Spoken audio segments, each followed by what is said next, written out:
Welcome to the Evercade retreat. My name is Gene Jake and I am continuing my exploration of the Intellivision collections for the Evercade. I've been full of cold the last 3 days, so while I have been playing the games a little bit, I've been doing absolutely terrible. My reaction times have been awful and I haven't really felt up to recording any audio. Anyway, here's some footage of Shark when I played that and did absolutely awful. I have played it before, I'm familiar with the game, but more from playing games that were based upon it, like Feeding Frenzy, and there was one on the C64 that was kind of built upon it where you controlled a tadpole and you'd grow and develop legs and become a frog or something. I can't remember what it's called, Bond Life or something probably. Anyway, Shark is a classic, very straightforward game. There's not much to it. Eat smaller fish, become a bigger fish, and you can eat bigger fish, and the shark comes along and that will pretty much kill you, although apparently you can nibble its tail and eventually eat it. But I never knew that until reading the manual. I'm not sure if Feeding Frenzy had the same sort of thing. I just picked up and played it. So yeah, there's something to be said for actually reading the manual.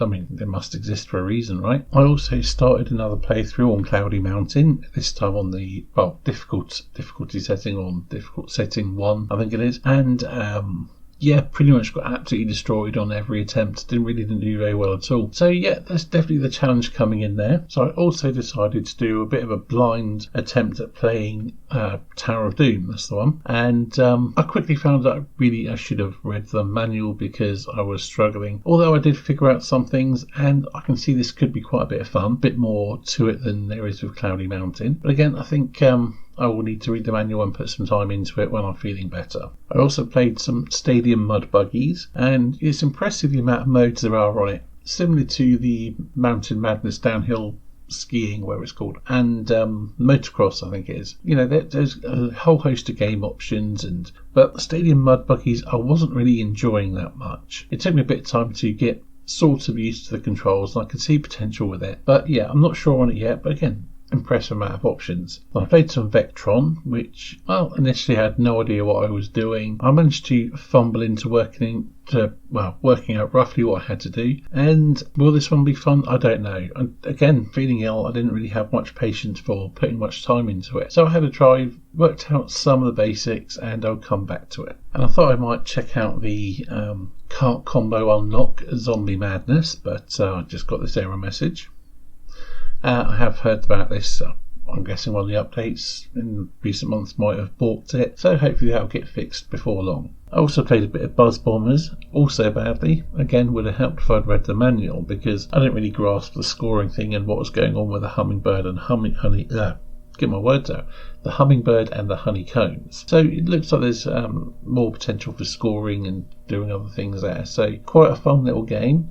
Not brilliant. It doesn't feel quite smooth as you might like, but again, maybe it's just me being a bit out of sorts. So really just a short update video that basically saying I'm ill, I've been playing these things, doing really badly and not really kind of getting anywhere as such. But I am determined to give every single game on these carts a good playthrough and really, I suppose, reevaluate the collections. Especially as Ryan from the Total Evercade podcast absolutely hates this collection, and it's sort of a running joke. And the thing is, it's easy to see why someone would think that, because, well, they're not, if you haven't got the nostalgia, they're not always the easiest things to get into, which is why I'm exploring this thing, seeing if the extra depth and kind of overcoming the fairly basic visuals can reveal some genuinely good games, which I think, as my experience with Cloudy Mountain shows, is potentially the case. But again, personal taste and all that, not everyone is into roguelike type things, so yeah, not for everyone. But for myself, I'm definitely going to be continuing to explore these and see what fun I can find in them. So I'm thinking for the next video, it might take me a bit longer to get together, but I'll focus on one game and really kind of delve into my experience of trying to get into it, not just in one sitting, but every few sittings, and taking my time with it. Anyway, that's it for this video, and I'll see you on the next one.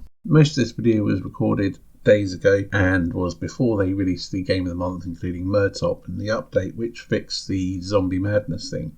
So that's why I put a little bit of text on the previously made video, or the earlier made bit of video. And yeah, here's my attempt at playing it. Essentially, it's a single screen platformer. You play a mum or a dad, and you collect the children, pick them up, and have to get them to one of the exits at the bottom. Easier said than done. I didn't even know what the game was about, or barely read anything. You can see how much I read by what's been on screen. I barely knew what was going on, and I did terribly. I managed to beat the first level after several tries, and then you got one child through. I don't know if you can get more through. I assume you can. Again, I'm still under the weather, so I will put that down to me doing rubbish, but here you can laugh at my attempts at playing it. Anyway, that's it from me, and I'll just leave it playing out the gameplay.